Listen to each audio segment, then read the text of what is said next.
Well, welcome everybody. Very nice to see everybody. I'm glad that the title sounded interesting. I hope that the entire presentation will prove interesting. I am Rosanne Welch. I teach at a couple places actually, because that's how you do it these days. Stevens College is actually in Missouri, but we run an MFA in screenwriting here in Los Angeles, well here, north of here in Los Angeles. And so that's my specialty. I was a television writer for about 20 years, and then I got into academia. So I studied history because I wasn't sure I wanted to study writing. So I ended up doing a lot of history stuff, which was fascinating. And so today we're going to look at this show that we all love, which started out to teach history, and how much of it, you know, is real and how much is fake. And these are kind of the breadth of the place that I want to cover. I come from, as I said, TV writing, so I was on all these shows in the past. And even on a show like Touched by an Angel, we would deal with history, because angels, of course, last forever. It was a traveling angel show where the angels happened to be angels. But right, stylistically, The Fugitive is a traveling angel show, MacGyver is a traveling angel show.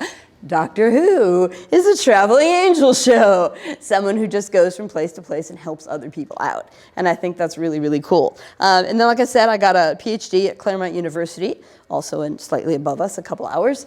And that's where I focused on history for a while before I went back into working and writing. So that's where I'm sort of interested in both of these areas. And I think we see that show up in Doctor Who. I'm also on the editorial board for these various journals, so very interested in how writing is presented to people and how stories are told. I was extremely lucky. The magazine of the Writers Guild, written by Magazine, I was on the board for that, like I said, and the editor knew that I was a huge Doctor Who fan. So in that period when Russell came to town and did that 4th season of Torchwood here in town, he called me, the editor called me and said, "We're going to interview him. Would you like to be the one to talk to him?" To which I said, yeah, can I do that right away? And it was great because, as most of these things go, the PR person set me up in a room with Russell, and it was this glass room in the middle of this fancy place in Santa Monica. And the guy said, "Well, you have 20 minutes. And I was like, "I can do this in 20 minutes, right? I'm happy to be here." And 20 minutes passed, and you saw the PR guy open the door and poke in, and Russell was like, "I'm not done yet."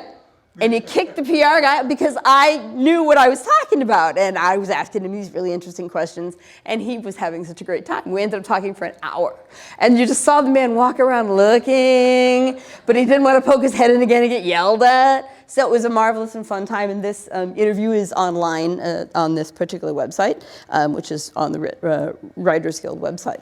And I've also written a bunch of books, not all about Doctor Who. These 3 happen to be about Doctor Who, and just got me very interested in analyzing the show. And why has it been so popular for so long? We know it's provided us a really interesting character, who obviously there are many versions of, and we're all very happy to see all those different versions. But why else, right? Why else does it stick with us? The latest book is the one that's right up here, and it's about Jodie's era. Hello. Because that was, of course, a very iconic moment in all television, right?